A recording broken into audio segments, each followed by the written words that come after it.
We often complain about publishers like Ubisoft and EA. How would we handle a video game publisher? Today, we're going to create our dream publisher by picking our 4 ideal developers to control. Let's find out who we pick on the Late Night Gamer podcast.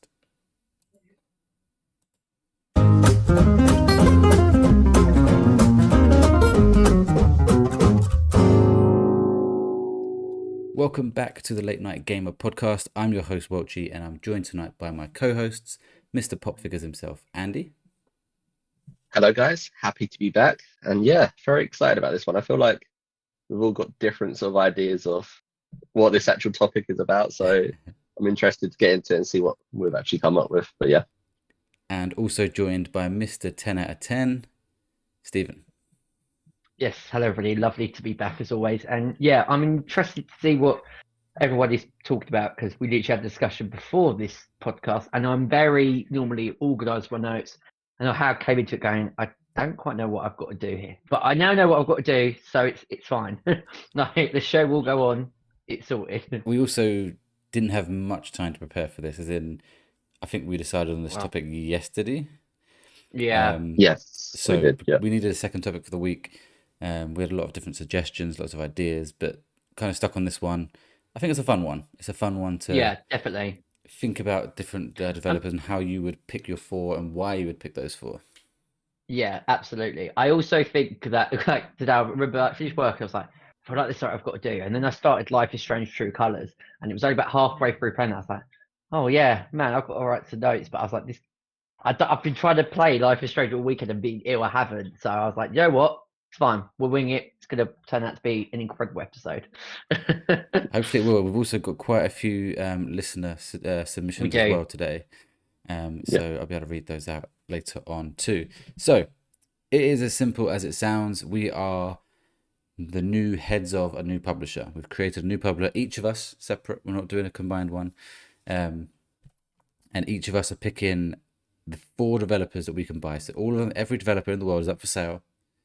What are the 4 that you would pick to be under your umbrella? And they have to be developers. You can't pick Ubisoft because they have too many people. You can pick Ubisoft Montreal or one of their spin-offs, their developers, but not the overall publisher. Why did I set it on 4? I wanted to keep it to an hour episode. We could have gone more.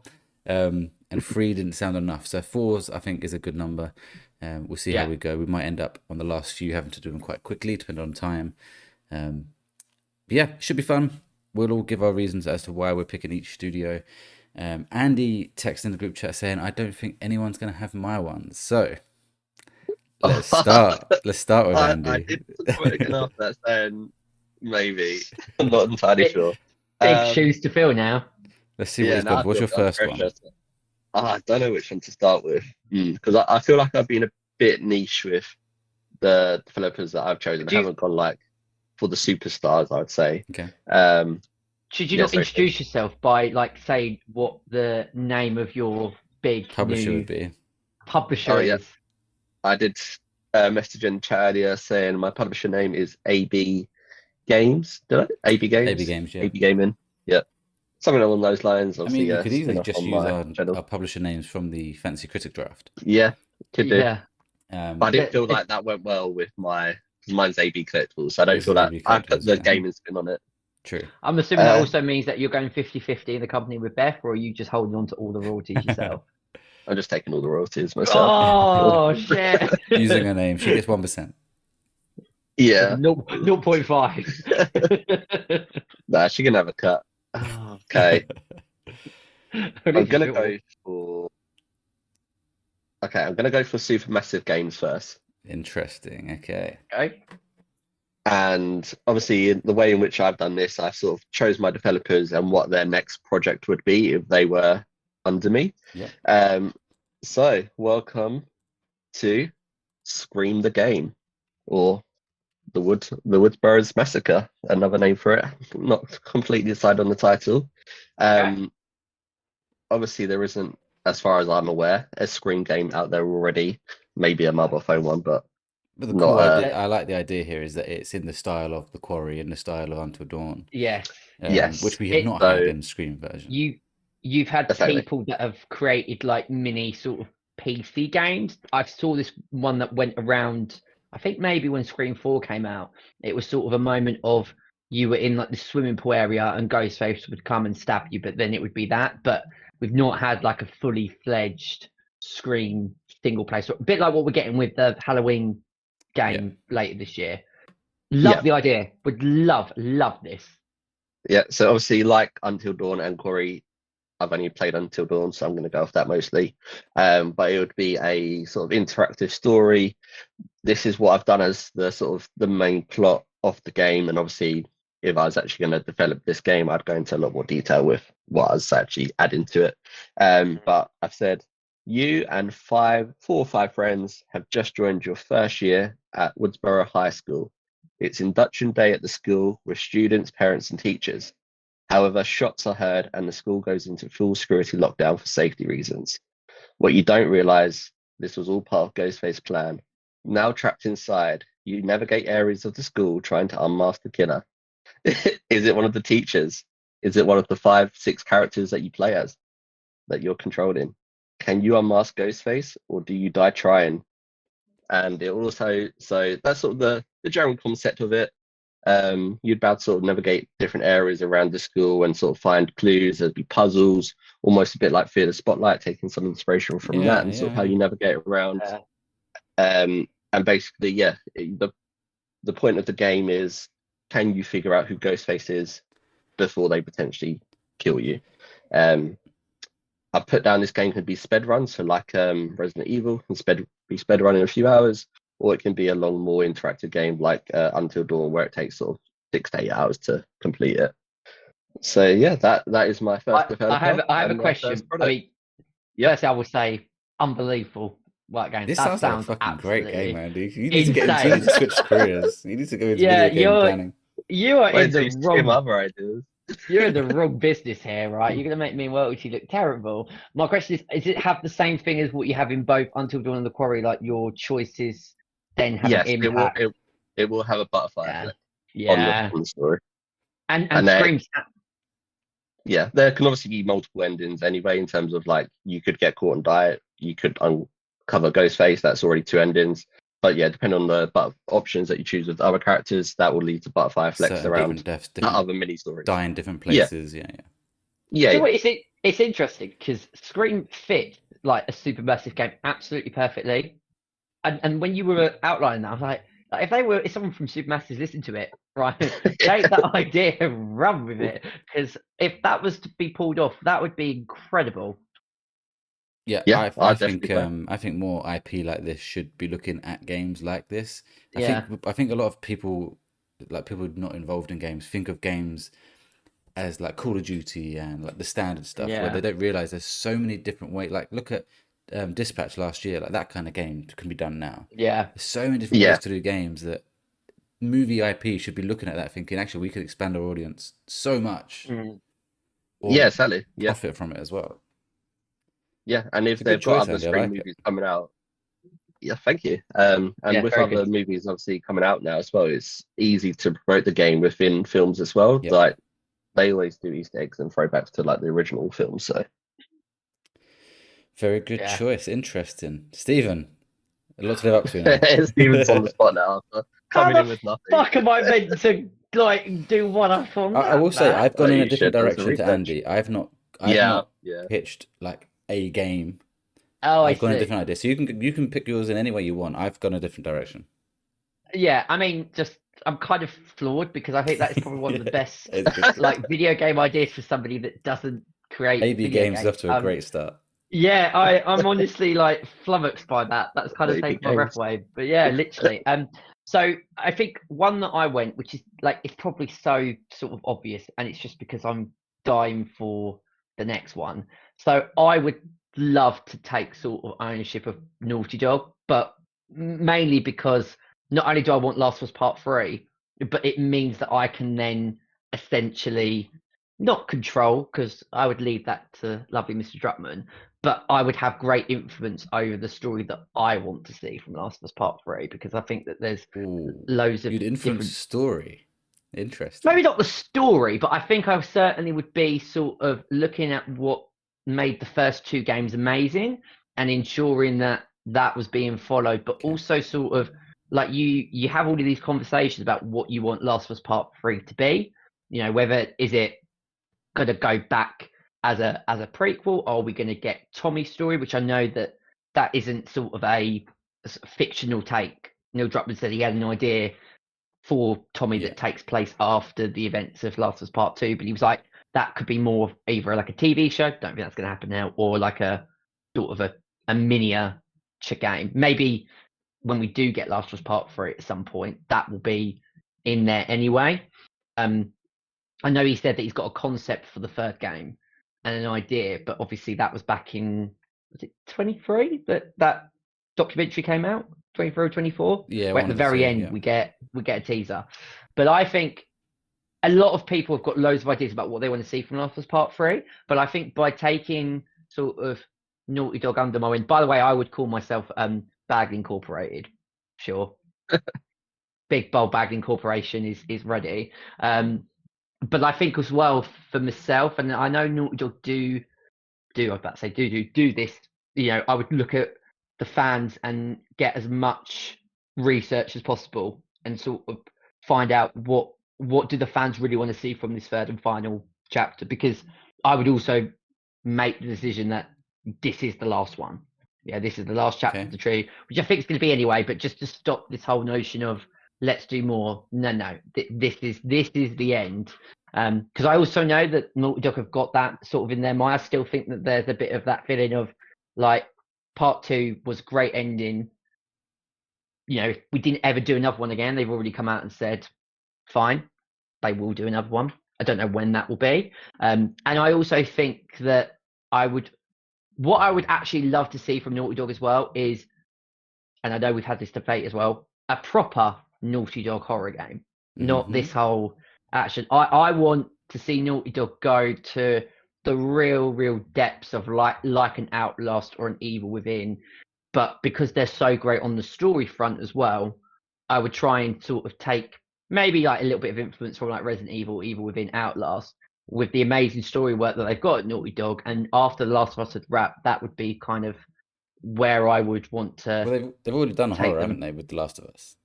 It's just not this conversation again. I love how that comes up every time we mention it does, but and that's also why I was picking up. I was like, because they've shown moments of where there are those tropes that you could consider to be horror, but for me it isn't. I feel like that they're focusing more on the action and the survival story, and I feel like horror can do that, but I would kind of take the shackles off. And they've shown in Last of Us Part 2 how disturbing some of the kills can be, and some of those real moments that just you feel like you just want to look away. So I feel like there's opportunity there.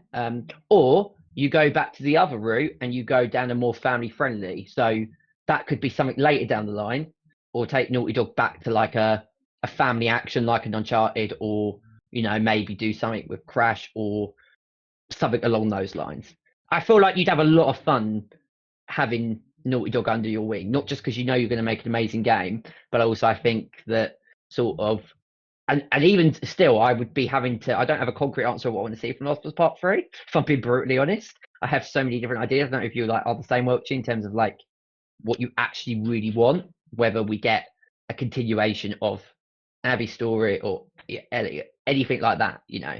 And obviously I'm treading carefully because again, I don't want to spoil anything, particularly for Andy, who's still playing, wants to watch when season 3 drops at the show. But yeah, that's kind of where I am with my first one, which I think is a solid shout.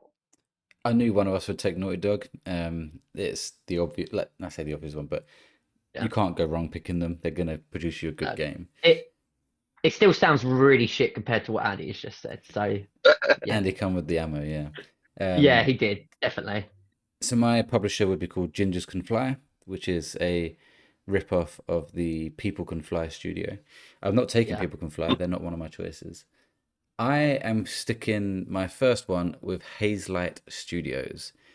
Hazelight obviously making Split Fiction, It Takes Two, and A Way Out.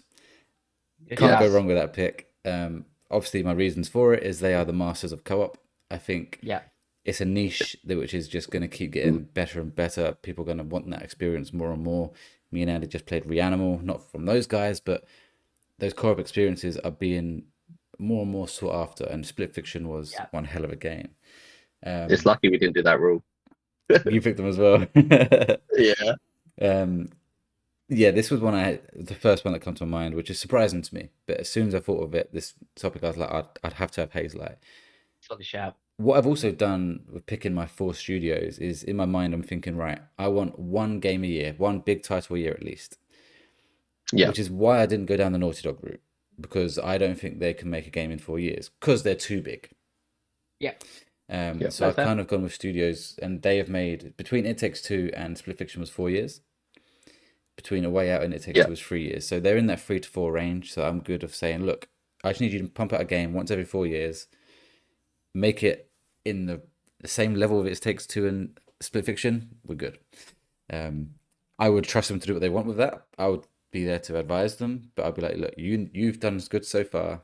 You crack on. Some of the other ways you could have gone is picked studios with like a massive backlog of games like Naughty Dog, where you can say, oh, let's do a reboot of this game or a spin-off of this game or a remaster, whatever. Obviously doesn't suit here. You're not going to remaster a game, any of these games yet anyway. And I wouldn't even ask for sequels. I'd be like, no, I'm happy for you to just crack on with your own original stories. So that's my first choice. Is going down the co-op route. And solid choice. I think they would produce me a solid amount of income. It's not my biggest studio here. They've got big ones to come. Did you have Naughty Dog on your list, Andy, or no? No, I didn't touch Naughty Dog. No. I obviously thought of them, but then I went down this route of, if I was an actual publisher and I only had 4 studios, I would want one game a year, roughly. Yeah, no, that's a sensible idea. But even though you'd make more money just by having Naughty Dog, because they make so much money. Yeah. Wait till you hear my second suggestion. I'm going to be laughing away to the fucking bank. Andy, what is your second developer? Or you could just say Hazelight. I might as well jump onto Hazelight next. Obviously, for the same reasons that you outlined, they are one of the best studios at doing co-op games. Yeah. I tried to sort of get a mix of different sort of games in terms of wanted one that was sort of story-based driven with the interactive style, a multiplayer game, the co-op game, and something else I'll go into later. However, I have done their next project. So, Hazelight Studios have been given the next Uncharted game. They're taken away from Naughty Dog, who are working on Intergalactic. So, I'll read out my little sort of blurb thing. Known for their adventure co-op games, I believe they could create a fun new Uncharted co-op game. Playing as Sully and Cassie, Nathan Drake has been taken hostage with knowledge of where a lost pirate's treasure could be. This would be based on a real life treasure that's been lost somewhere. I haven't decided exactly which one. You could play as Cassie, and you would have the flexibility of being sort of a smaller character where you can fit through tight spaces, which would then sort of lead to areas where you can sort of pull levers, open doors for Sully, throw down rope, sort of that sort. Should be more the stealthy character. The other player would then be Sully, who would be sort of the action shooter type person. It'd be like 93 now. Sorry? It'd be well old by the time you get to that game. What do you mean, Sully? Yeah. I don't know how old he actually is in the game, to be honest, but yeah, I don't know how old he is. You're talking about, just to clarify, you're talking about Nathan's the daughter at the end of Uncharted 4 that you would control. Yeah. How old is she in the game? This is set after Uncharted 4. So how old is she at the end of Uncharted 4? She's about, I'd say 10 to 12.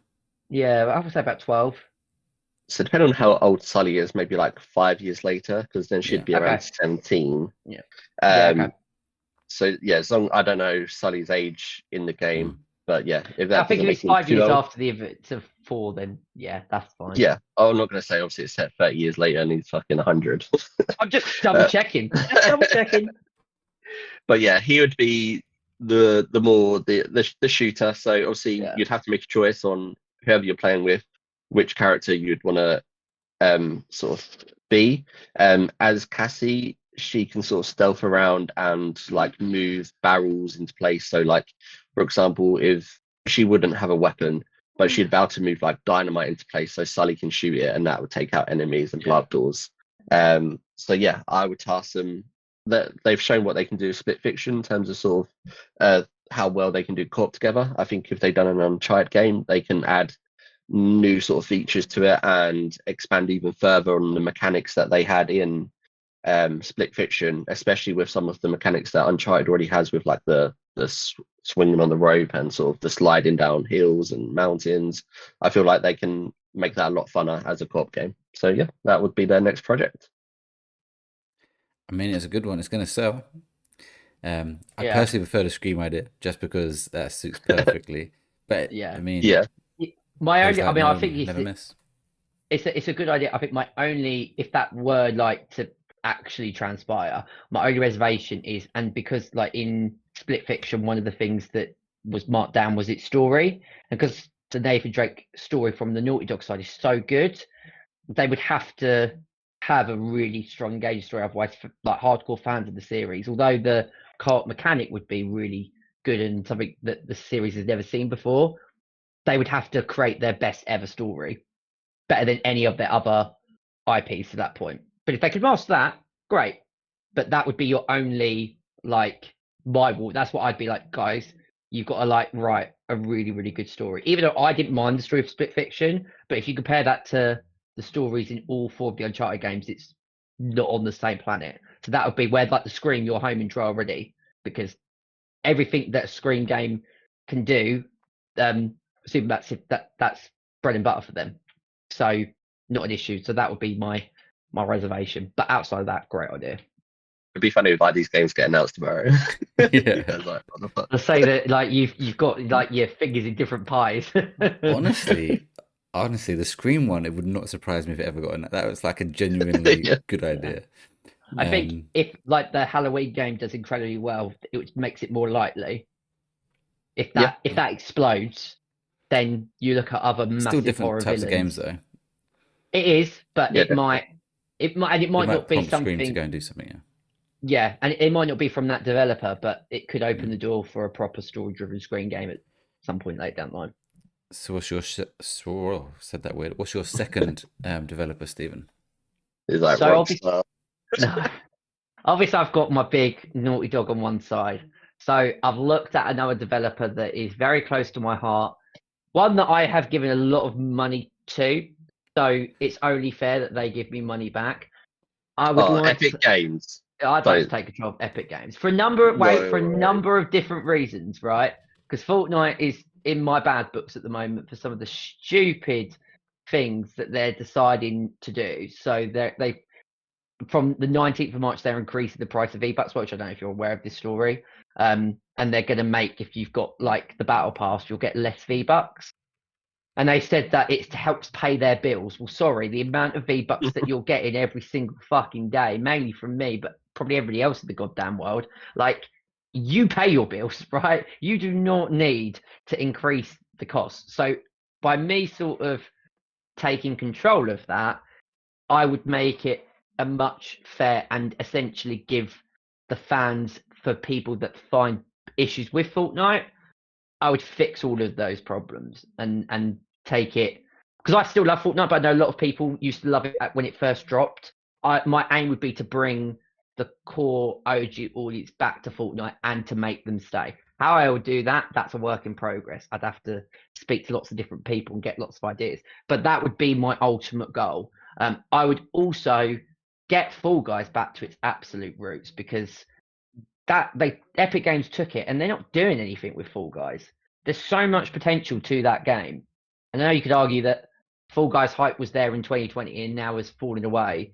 But with those little tweaks and changes that I can make, it already makes a shit ton of money. So I'm quids in from a business perspective.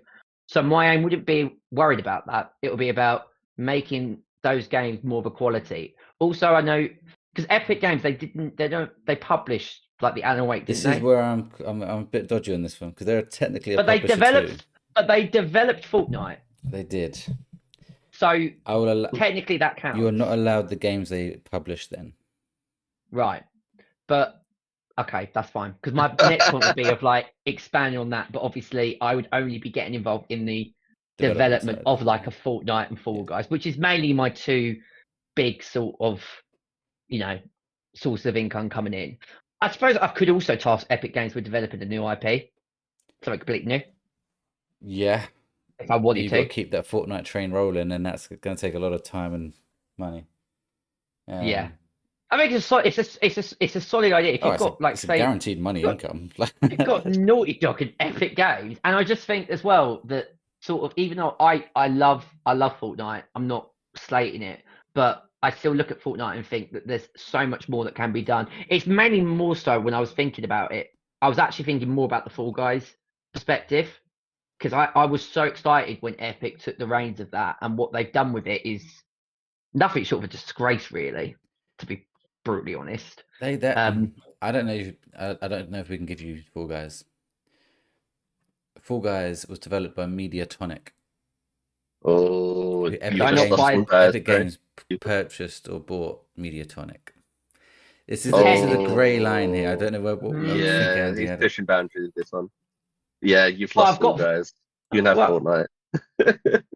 no, so that's such a terrible thing for my business. I've still got probably the most played game in the world. Because they But bought Psyonix, Harmonix, and Mediatonic, yeah, and Psyonix and Harmonix made some of the spin-off games in Fortnite, the Lego yeah. one and Well, the car one and the can I just say rock that band one. I Whatever. own the development of that now? If Oof. it's under Epic Games, I own the development. So technically, I've bought those as But that's like like me saying well. I had the argument with Jack in the chat saying I'll take EA. It's like, but then you just own Yeah. everything. Or if you could say I'll take Sony. True. Right. Well, I'll stick with Epic Games specifically for Fortnite, but I would probably like give them a crafty 20 and say I'm also dealing with Fall Guys. I just wouldn't tell you guys. So you'd see like Fall Guys in You the would have best the game ever. relationship through buying them. That you'd have the relationship with Epic, the Mediatonic guys. Yeah. So I would sneakily use my little charm and get what I wanted from that. But I still think that Fortnite have done things that I'm like we spoke about it before, like me and our friend James of like I wish we got like Art the Clown and then Ghostface, and then they brought them all to Fortnite. So my aim would be to continue doing that, but also with that ultimate goal of bringing back sort of like someone like yourself, Andy. My aim would be to try and bring you back to Fortnite, like on So a permanent basis. I am an OG Fortnite player, and the only way you bring me back is by making Fortnite a lot more basic and simple. Whereas, Easy. but then you'd lose the majority of your new audience. I would, So you'd but have to create a separate Fortnite. Yeah. Because like the one thing I do, I load up Fortnite. I think, all these stupid menus, all these stupid other games. Like, You know I just what? want to go into I OG was Fortnite. I was just about to say that we'll create a brand new Fortnite for the OG players. Fortnite 2. Well, yeah, we'll simplify it, and we'll give you the basic Fortnite. I know Fortnite OG is in there, but you're right, it's kind of embedded in all of the other modes. So yeah, again, I would go to research. I would get all of the bits of the fans and ask the OG fans, what can we do to bring you back to the market? So I think it's solid, but with specifications, just Fortnite for now. Steven's gone the money route. Like you're guaranteed money Yeah, your way. Drive away my Lamborghini by the end of the first week. Yeah. My second studio is going to bring me a fair chunk of money because I have picked Insomniac Games. So I had Insomniac. I took it out actually for Epic Games because I thought one of you were going to probably take that, and Yeah. I've got Naughty Dog. So like, would I want Naughty Dog and Sony Insomniac ones together? Probably not. Insomniac, you've got this is more of the, I guess, the nostalgic play, but also the future play. But you've got the IP of Ratchet and Clank and Spider-Man. That's enough there to crack on with. And your Wolverine. And now Wolverine. That would technically count. I'll be able to publish that from, if I own them from today, Wolverine will be my first game to release. And we've got that Marvel relationship. I know that's a Sony thing, but I'd like to think that they would have trusted Insomniac so much by now with the Spider-Man and with Wolverine that they're going to keep coming back to me being like, actually, you know what, make an X-Men game, make a whatever game. So I've got that pipeline. But also, they just make great games. They're always fun, and I would trust them with anything they wanted to make. I'll go out looking for another IPs. Maybe Invincible. Maybe they're the ones to make a proper, I know we're getting a fighting game, but and add like a rural open world Invincible game, Mm. something along those lines. Ratchet and Clank would be one of the ones I would focus on. I think they need to. You need your own mascot. You need that mascot kind of kids mascot character. Bring him back into the spotlight. Let's get rid of Astrobot. Let's push him out of the way. Let's bring Ratchet back and make him the big Whoa. platform mascot that we need. Interesting. Ouch. The They're Astro. they're the are they the biggest one I've gone for? Probably not, but they're probably going to bring me a lot of money to make up for Oh yeah, Hazelight, who are going to make me less money, but probably make me the better games if we're honest. Game of the Year contenders. I mean, both studios should be able to produce Game of the Year contenders, really, True. at their best. Okay, we've all done 2 each. Let's take a very quick break, and we'll come back and do our final 2 each.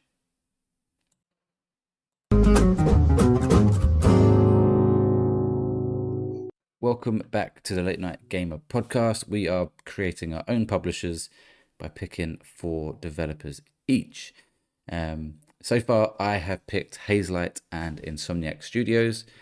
Andy has picked Supermassive Games and Hazelight Studios. And Stephen has picked Naughty Dog and Epic Games, the development team at Epic Games.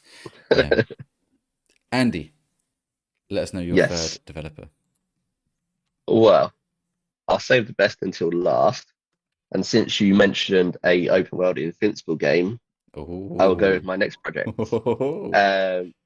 So initially, I wrote down Ad Hoc Studio, who done Dispatch, yeah. and I was going to go down the route of doing something similar with an Invincible game. But I just thought, as much as that would be a good idea, and I loved it, and I wrote down like a little story for it, I decided that I needed a multiplayer game in my list of developers. Okay. So I decided to switch it up. So maybe I would change it and go back. So my next developer is Blizzard Entertainment, the developers behind Warcraft. And Overwatch, but mostly Overwatch. And the reason I've chosen them to do my Invincible multiplayer game is because I want them to come up with something to rival Marvel Rivals. So it'd be very similar to Marvel Rivals in terms of you have your Invincible characters that you can play as, whether that's Invincible, Atom Eve, I always say his name wrong, Barry the Alien. It's not Barry, is it? Alan the Alien. Yeah, Alan the Alien. So you'd have all your different characters in the Invincible world that you can sort of choose and play as. There'll be obviously different game modes, some of the standard ones like Team Deathmatch, Capture the Flag, whichever game modes you want to fancy chucking in there. How I would make this different to games like Marvel Rivals is I'd have a leveling up system. So you'd be able to level up the characters that you play as. So for example, if it was Invincible and you mostly played as Invincible, you would be leveling up his characters and unlocking new abilities for him. So say he was strength or a flying character, whichever one you want to go down, you would be unlocking abilities around what his main sort of power is. So not everyone, if you jumped in and used level 20 with Invincible and someone else jumped in as level 2 with Invincible, you'd have a lot more abilities with that character. So you can choose to sort of main a healer, a defensive type character, a fighting character, a flying character, which obviously you can level them all up eventually, but whichever one you started to focus on, which would then help with sort of the esports side of things as well, because someone would be able to play as a tank, a healer, you'd sort of build your team up, level them up the way you want to. I also created a game mode called Save the Guardians of the Globe. So there'd be members of the Guardians of the Globe scattered around a map, and you would have to fight to control the area where the Guardians of the Globe character was. If the attacking team or sort of the team trying to save the Guardians, if they won control of that area, they would then unlock that Guardian and they would help sort of fight the rest of the mode. If the saving team managed to save sort of 5 out of the 8 characters, they would win the game. If they didn't, if it was like under 5, they would lose the game. So that was sort of a cool game mode to chuck in that linked into the Invincible world. Obviously, you'd have things like the season pass, and then you'd also have power characters, so characters that you can't just select at the start of the game. So, example, this would be like Omni-Man. There'd be in-game objectives that you can do, maybe something similar to like Star Wars, where Battlefront, where you're sort of just the normal shooters and rebels, and then you can, at some point in the game, you can be a Sith Lord or a Jedi. So Omni-Man would be sort of a power character that you can unlock by doing in-game objectives within that game mode, and then you get to use him for a limited amount of time to help your team out. So yeah, maybe Invincible would be for the good team, Omni-Man for the bad team. But yeah, that would be Blizzard Entertainment, and that would be their next multiplayer game to rival Marvel Rivals. I have one question, as I always like asking questions while you're pitching these ideas. Where you work, are you actually telling the truth? Because I swear you're like sworn off to some kind of big video game developer and like giving ideas. You're like also in the South Park episode where Cartman dressed up as the robot and they think that he can give like really good movie ideas. So he gets onto like 1,000 movie ideas with like fucking Adam Sandler. It's like, what the fuck? That's actually, I love that. That's a great idea. Thank you very much. According to Wikipedia, Blizzard is an American video game developer and publisher. Oh, you can go. I can't. But they developed Overwatch though, didn't they? And I think they developed. I can't see anything about what they've actually published, unless they were just. There's a difference between developing your own game and publishing it yourself, like an indie studio would. Yeah. These aren't indie, so I don't. And they're also now owned by Activision, who are the publisher. Yeah. They definitely developed like World of Warcraft for sure. So I reckon it could be allowed. Yeah, we'll allow it. And they did, like you say, Overwatch, which is your pitch mainly. It's like another new Overwatch game, essentially. So it's their next Overwatch, but themed around something that's becoming more popular. Yeah. Cool. Interesting choice. Be interesting to see how that would work if it ever did happen. I don't think it's going to happen, obviously. Yeah. But I like the idea. Well, just to chuck in with my other idea, which would be Ad Hoc Studio, I put in at the end there'd be a crossover with Dispatch, and Robert Robertson III would be recruited by the Global Defense Agency. Love it. Just to chuck that is my dream game right now. Is an invincible game in the form of Dispatch. Stephen, what is your third developer? So obviously I've gone big on the story front. I've got my online part in Fortnite, so I'm kind of covered in that. So next I'm going over to Rocksteady Studios. Yeah. Because it's about time that we have a was so close to picking Rocksteady. It has been 11 years this summer since Batman Arkham Knight, which I quantify as the last very, very good game from Rocksteady Studios. I said last good one. Like Gotham Knights, like awful. That wasn't them, was I've still got.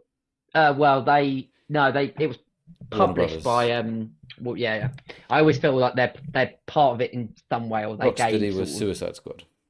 Yeah, so I've still got that to play, but what I have played of it is not filled with popular, and from what I've heard, people are not shouting about it. So problem with that is the Batman Arkham series is done.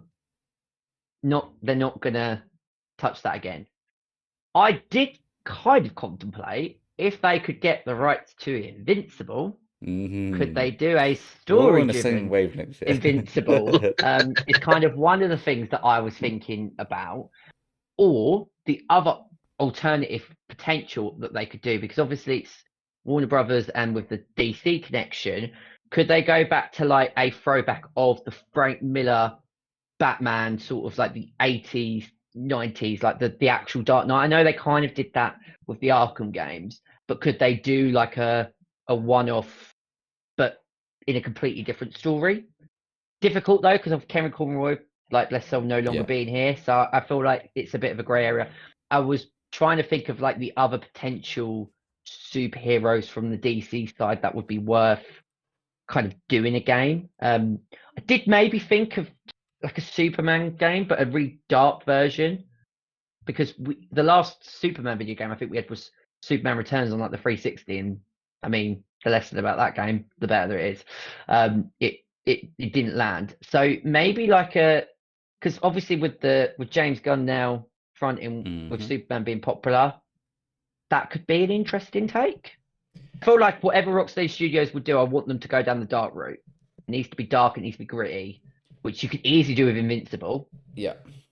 Not so much with Superman, but you'd have probably at this stage more of an audience going into the Superman sort of setting if you were to kind of love a do that. Superman game. It's just the difficulty with Superman is that he is meant to be this overpowered, nothing can beat him thing. So how do you make a game where really nothing should really threaten you? Really, I think what you would do in that situation is you would make everybody around him so like dispensable, and you would have jeopardy there. Yeah, almost so saving them rather one than of yourself, maybe one of the things that I would say to them, and this is bold, is that at the first few hours of the first Superman game, we kill Lois Lane. Yeah, and we brutally murder her. And we show him like his almost like his psychological side of things. I like the idea. So it's like a quest of vengeance. See, Andy's creative ideas. Now my creative brain is never juices. I actually think the Superman idea is probably better than the Invincible idea. Although I think the Invincible idea will be more easy for Rocksteady Studios to do with all of the content and the world of Invincible. I think the challenge would be more of a Superman game, because again, a lot of when I think of a Superman game, I think of like Superman going through the gold rings and racing, to get to the top of the Kryptonite mountain, or to face off against a massive creature that you just know you're going to beat. So take inspiration from the Batman Arkham kind of game, and actually like utilize the beauty of the PS5, because even like when you look at Suicide Squad Kill the Justice League, it doesn't look visually great. Like the Batman Arkham Knight looks so visually arresting, as did all the Batman Arkham games, and I think all of them since for next gen have been so disappointing for me personally. So I would look at making it feel and be this sort of game that warrants to be on like a PS5, PS5 Pro, that kind of thing. Yeah, Superman as the next one maybe. I think Rocksteady is probably the biggest, what's the word, mishandling of a studio that I can think of.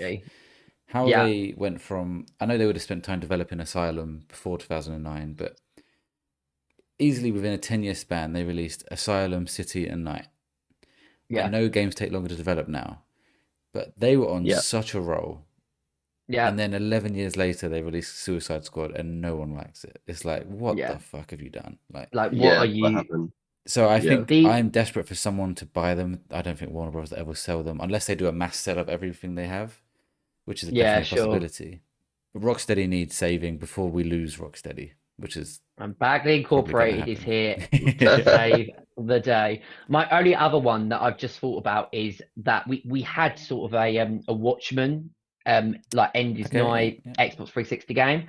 I remember not enjoying it, and I loved Watchmen. I don't know what it was. I think the story just was a bit all over the place. They could easily do, and that's another like dark, gritty, doesn't have to be superheroes. You can go down any route. Like Rocksteady could make anything. Like I know they're good storytellers, they're good developers. Yeah, you don't even have to play as Superman. You could play as Lois Lane in the game and have Superman in the background, and then you got the danger of her dying. Yeah. Yeah, that's true. There's options. That's a hard sell, isn't it? This player's Lois Lane. Good day. Hopefully you play as Lois Lane for a couple of hours, and then we brutally murder you, and then you switch to Superman. I'll do it in the same way that I do Spider-Man games, where you play as Spider-Man, but then you have sort of the side missions where you play as Miles and as Mary Jane or heroes. Even if I'm taking that inspiration from like what they do in like Last of Us Part 2 with Joel, you could still then do those side missions as throwback, which would be even more emotional. Like you could have these like really heartfelt moments knowing that when you go back to it, she's no longer there. So there's loads of potential sort of options. That I get your point that it doesn't have to be superhero based, Welchy, it could be anything. But when I think of Rocksteady Studios, that's kind of their bread and butter. I wouldn't want to like risk it and take them into a completely new IP. Maybe save them first, get this amazing Superman game out that's going to win Game of the Year and take everything back to what Batman Arkham Asylum did, and then we can discuss doing a new IP. That would probably be, so far out of all the three, my biggest challenge would be Rocksteady Studios. Saving Rocksteady, yeah, that would be a challenge. It shouldn't be, but it is. It will be. You talk about winning Game of the Year. You're not going to win Game of the Year because my third studio is going to release at the same time and beat you. Right. Who? Sandful. Is that what they're It called? is Sandford Interactive. Yeah. Yeah. I am picking a studio that has only ever made one game, but they Yeah. won Game of the Year. I almost put them down. I knew you would. Sandfall Interactive have hit a gold mine. They have created this world which I think they can go in any direction with, and I think they're going to make, I'm hoping this is true, incredible games for years to come. What game are you talking about? Are you talking Claire about Obscure Expedition 33. Oh, I yeah. will be getting the sequel. I will be getting the spin-offs. I will be getting anything they want to do in that Everything. universe A now. movie. Why did I The not movies. think about? Of course, one of you two was going to pick Sandfall. They are going to. I'm going to say, look, you make these games every 4 years, you're good. I think these are going to be these are going to get to that level. I'm hoping. I hope we're right here. That when you watch a state of play and you see Sandful Interactive come up, people go, "Oh my god, it's them!" What Like is the it? Naughty Yeah. Dogs. I'm not saying they're that high yet. Obviously, they're not. But I think they're going to be like the From Software, who are now at that level. When From Software come and announce Elden Ring 2 or whatever they're Yeah. making, people get hyped for it. When Naughty Dog, Santa Monica, Insomniac, people go, "Oh my god, they're here." They're going to get to that level, and they're the Rockstar as one well. I'm going to be relying on to make the big, massive Game of the Year contender blockbusters. I've already bought it, whatever it is. Yeah, exactly. It's going to be, and they can go in any direction they want. They've proven they've got the stuff for the RPGs. They want to make something else, but I'm going to convince them to stick to this kind of painters, writers story Yeah, they've I got hope so. going I on. want to know more about it. Yeah. And I think they've hit a gold mine without even meaning to. Really, they've just released a game, and the world is taken aback by it.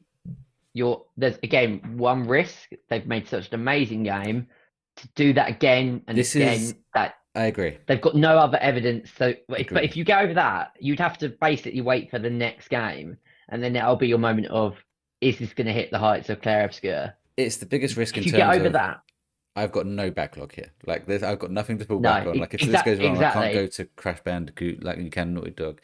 I'm stuck No. here. Like they have to make something good. But I just have, and getting away from this game we're doing, I genuinely think these could be the next big thing, which isn't isn't like some massive claim. Like I think a lot of people would think this after what we just played.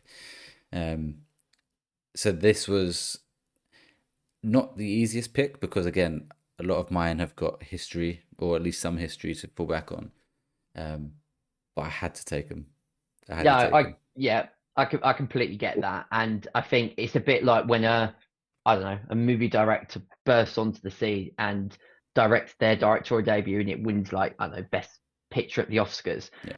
The only risk is that expectation is so high of like what they're gonna bring. Sometimes that expectation is so high because of like fan demand that it doesn't always hit up to that. But the alternative to that, if it does, you've hit your gold mine has got many, many more gold bars like landing on top of it. I wouldn't be worried about their next game because like you can see within Expedition 33 how much lore and like backstory there already is to that entire world. They could easily do a spin-off for every expedition that there's been before 33. So DLC, whatever. If they really want to. Yeah. You've got 32 games, Welchy, already. Technically, there's the other way around. There's like 67 games. Yeah. It starts at 100. I mean, my favorite story about them is that they all came from random Ubisoft studios. Yeah. Sick of making the games about Ubisoft and wanted to just make something they're passionate about. And I wouldn't change that. I'm not going to come here and say like, oh, you have to do this, and I'll be like, just fucking go. Like, you've done it. Carry on. Yeah. Would you get the same voice actors back? It depends. It depends because I guess the characters that will continue, like the ones who are family, if that makes sense. You know what I mean? They would have to because they're going to be involved in some bigger thing going on. Yeah. They would come back. So you would manage them in the same way that even though Split Fiction has that EA influence, they don't actually really get involved. Exactly. EA just kind of leave it down to Haze. Publish it, you make it. Yeah. Exactly. Yeah, exactly. Yeah. No, good idea. We're down to our final ones. Andy, you've got Supermassive, Hazelight, and Blizzard. I'm guessing you're going down the sports route. Okay. I was thinking Call of Duty route. No. Okay. Call of Duty, right? Do you want to take a guess at my last developer? Give us a hint on what kind of game you're going for, and I might be able to get it. Fighting. Fighting. Fighting. I guess. Yeah, I think Oh, that's the right way NetherRealm? to describe it. No. Okay. Who's the developer of? Was that the developer of Mortal Kombat? I'm Yeah, terrible at NetherRealm Mortal Kombat. makes Oh, Mortal right. Kombat and Injustice. Like whoever developed Tekken, maybe? It's not that type of fighting game. Slow Clap. Yes. So interesting. They were my fifth choice. Oh, Slow okay. Claps even make Right. Sifu and Rematch. And Rematch, yeah. I was actually, funny enough, I knew it was that because I played Rematch first time in ages, Yeah. literally tonight. Comes up so I was like, oh. So, same art style, I Yeah. will present to you the next game. So, it's called Rio's Revenge. Maybe you work on the name, but that's what I'm going for now. And Rio is spelled Reo. I don't know if that's how you say it, but that's how I'm going to pronounce it for now. And that means strength in Japanese. So, the game is set in Tokyo. Starts off with a cutscene. They're at a Tokyo festival called, and apologies if I'm How pronouncing much this wrong. fucking work have you done on this, Andy? Like, A lot. He has really shown us up tonight. I've had to really think hard on the front to make myself sound half as good. It starts at a festival called Sanja Matsuri, and it's apparently in the third weekend of May. But it starts off family. There's a family. Obviously, the main character is Rio. That's who you play as, and it starts off with him and his family at this festival, with his wife and two kids. And all of a sudden, there is a gang war that explodes in the middle of this festival, and his family is brutally murdered and caught in between this gang war. I've also put down that the song 99 Red Balloons would be playing during this cutscene, and as there's as the crowds as the crowds start to panic, like, I don't know if they have balloons at this festivals, but they would in this game, and you'll just see loads of balloons, red balloons in the sky as this song's playing, as this is all unfolded with the sad music over the cutscene. Can't cope. So the plot for the story is obviously Rio trying to track down everyone involved with these two gangs and obviously taking out his revenge on them. However, with this being a game from Slowcap with Sifu, as you know, Welchy, that you sort of have that aging mechanic. yeah. In this game, what you would have, and players won't know about this, so they're going completely blind to this mechanic. They won't know about it. But every time you die in the game, you're increasing the strength and the health of the final boss, which will be the two mob gangsters from the two gangs. So obviously it might start off as a small percentage or start off as a higher percentage and add a smaller percentage as you go throughout the game. But yeah, as every time you die or something in that sort of aspect, you'll be increasing the difficulty level of the final boss. Because I feel like with a lot of people. Sifu, if you once you play Sifu, Stephen, like I've only played the first level and It's pretty much essentially given the up same already. concept than the other way around, because if you go to that last fight at a really old Yes. age, it's much harder. Yeah. But you sort of know from the get go with Sifu, don't you, that Yes, if you die, you're making it harder for yourself as you approach the end bit. You won't know that you're doing anything. You're just thinking you're dying, respawning, sort of thing. So you won't know until you get to the end boss, where if you haven't died, you made it a lot easier for you. So I did sort of debate whether to have like obviously with Sifu when it first launched, it just had that one difficulty level that you mentioned. There might be like an easier version as well, just to not annoy everyone. Yep. But whether I have that in there straight away or add it after a certain time, Yep. I haven't decided on that yet. You do Returnal. Add a save point in later down the line. I did also add like a map to this game. So as you're sort of as you're sort of investigating and finding sort of clues to lead to sort of certain gang members or areas, as you sort of clear out that area, you sort of green tick that part of the map. So you're then safe in that area. So you can then wander through those sort of areas again without being in danger of being attacked by gangs. So yeah, that was my new IP for Slow Clap. I like it. I think you've put a lot of fucking thought into it. I did that one. That was my best one. And I would buy that instantly, knowing Slow Clap.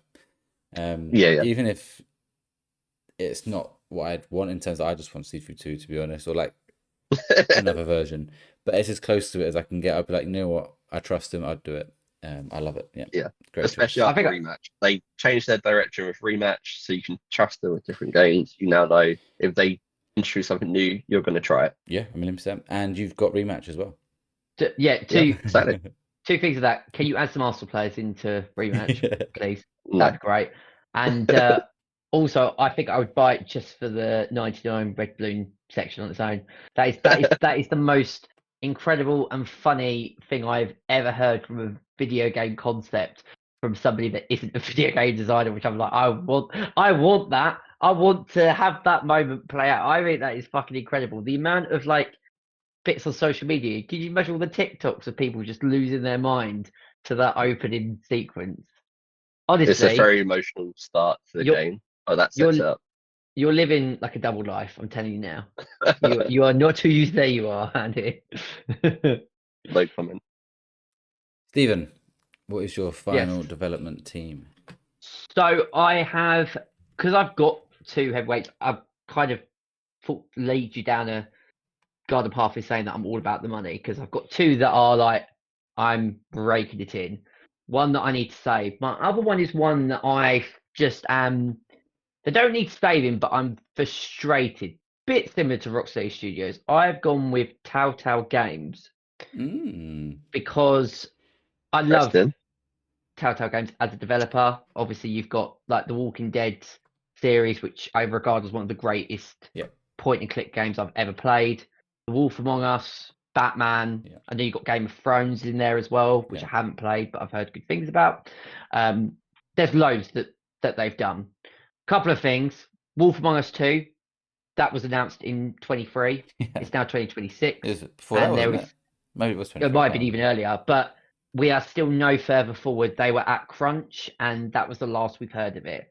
And my worry is we're not even getting Wolf Among Us 2, which will put the company in jeopardy, because a lot of people loved the Wolf Among Us, are desperate for this sequel, and you forget about it. That's how long it's been. I go months without realizing that that's on its way, and then my brain goes, "Oh yeah, we should be getting a Wolf Among Us 2 at some point." Go online, and we've got no further information. So that would be my first thing: get the Wolf Among Us 2 out. Like, what really is the delay with this? Because they're not really games that require. I know they require skill and depth to get them up to the standard that they are, but like, it's been in development for way, way, way too long. So we need to sort that out. Just to check, because technically, Telltale Games went defunct. No, not publishing, not the publishing thing. They went bust 7 years ago, whatever it was. Oh, did they? I didn't know. But they're back. But like, I think they got some of the old people back, not the whole people. But they're like, and it's still the same name, and it's still the same concept. So you mean the new? You mean Telltale Games? You mean the idea of what those kind of games they make? Yes, absolutely. The original, like the Walking Dead IP. Yeah. Okay, fine. To be fair, and it might. I thought you was going to go down the Life is Strange route. Developers.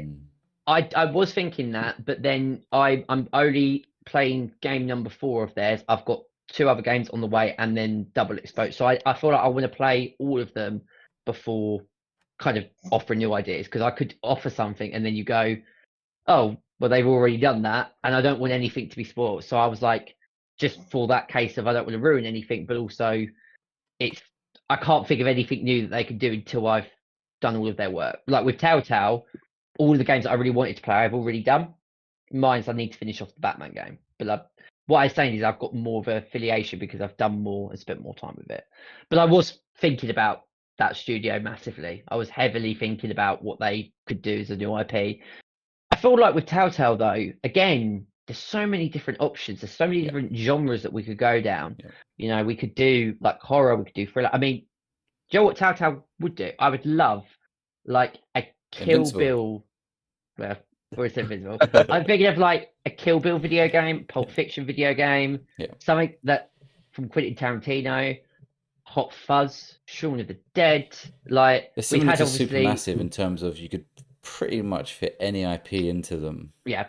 if done properly. I would be really sort of just all of my favorite movies and TV shows over the last sort of 25 years. I would put into Telltale games and say this is what we're going to do, because there's just so many different like options.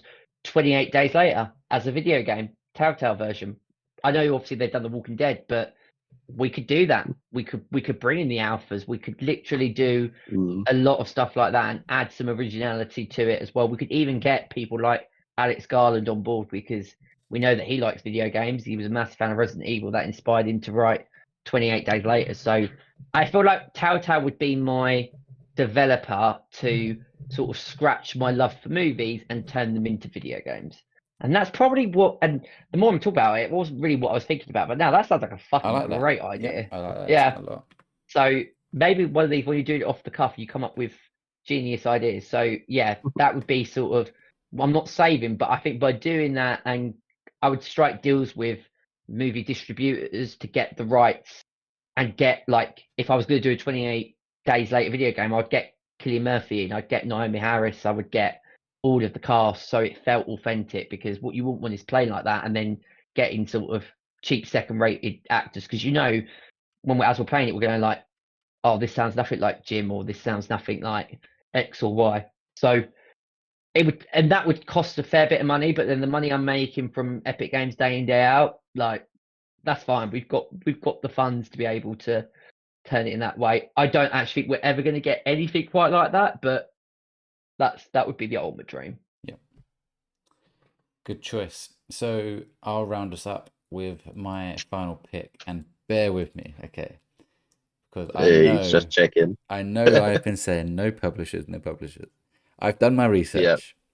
I am picking Capcom. Okay. Division 1.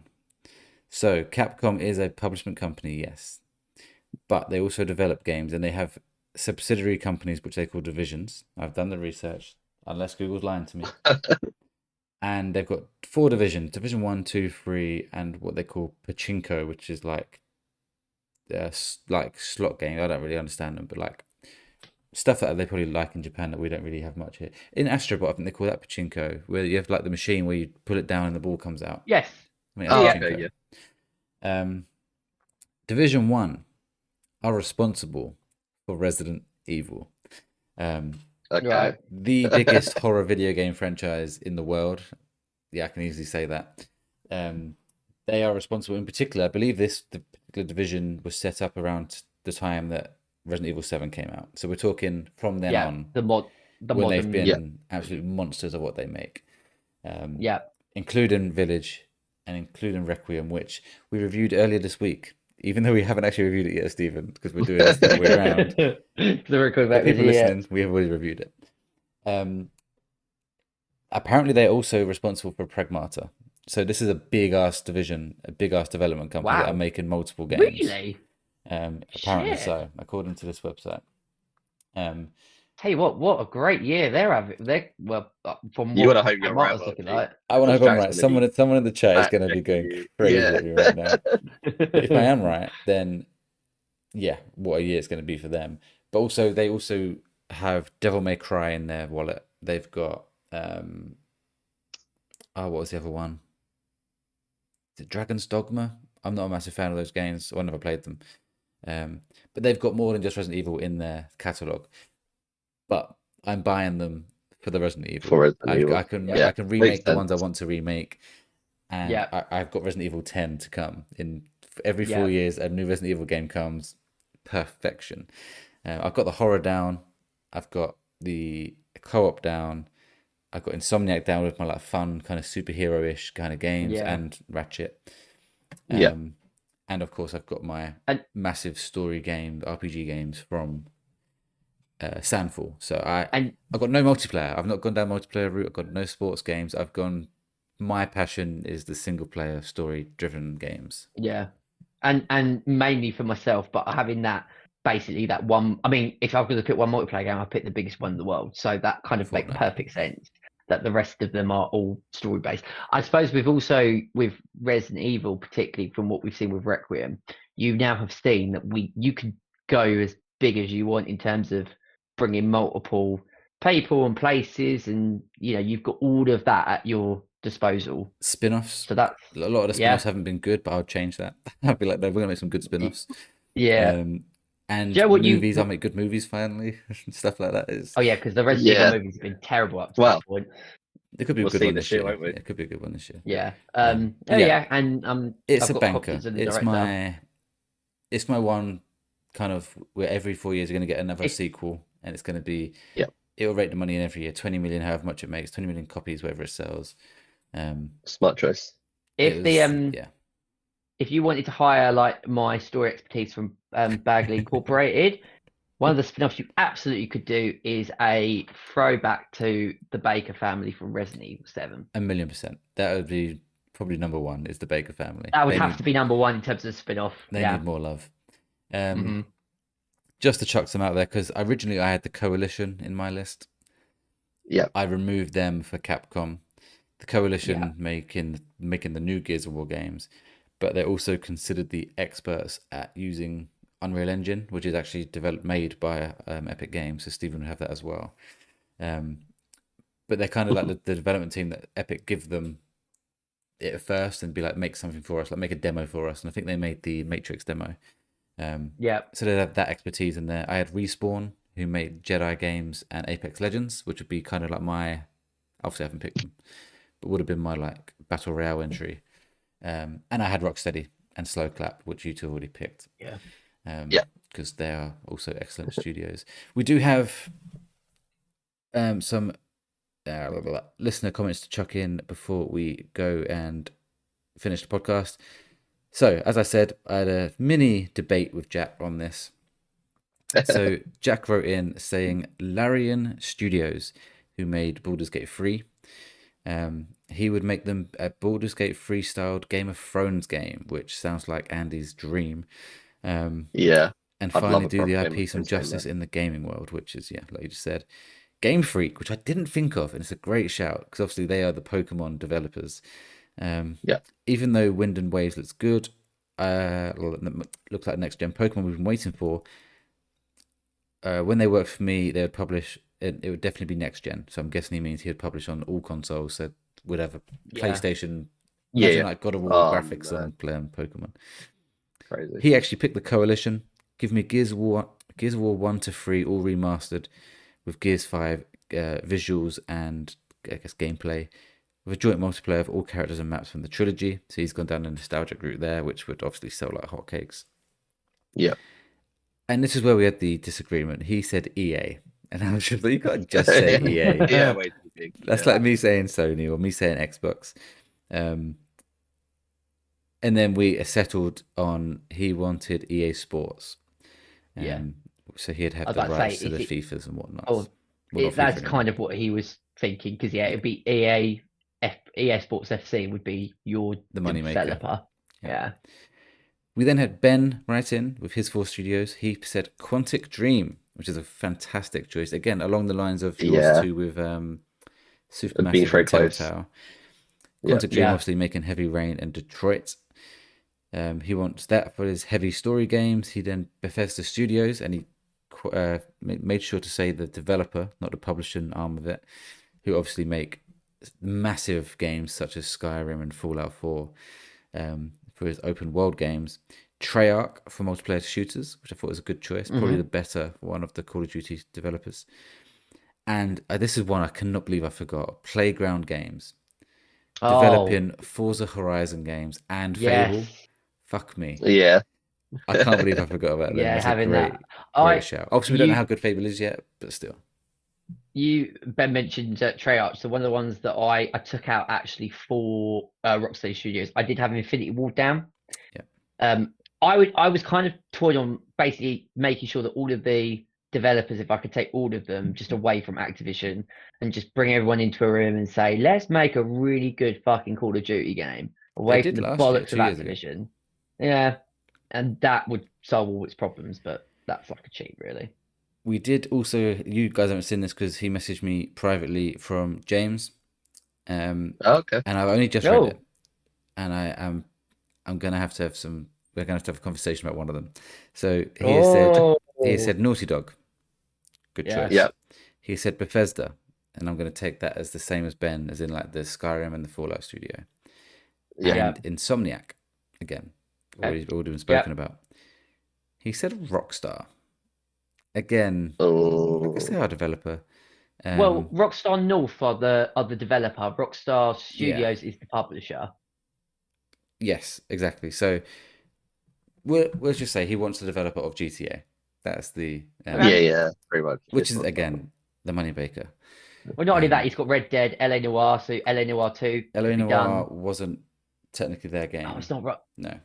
Wasn't developed by Rockstar No, North, it was just published. yeah. But you could ask Rockstar North to then develop the sequel. Make it. If they got the rights to it, yeah. If they wanted to. Yeah.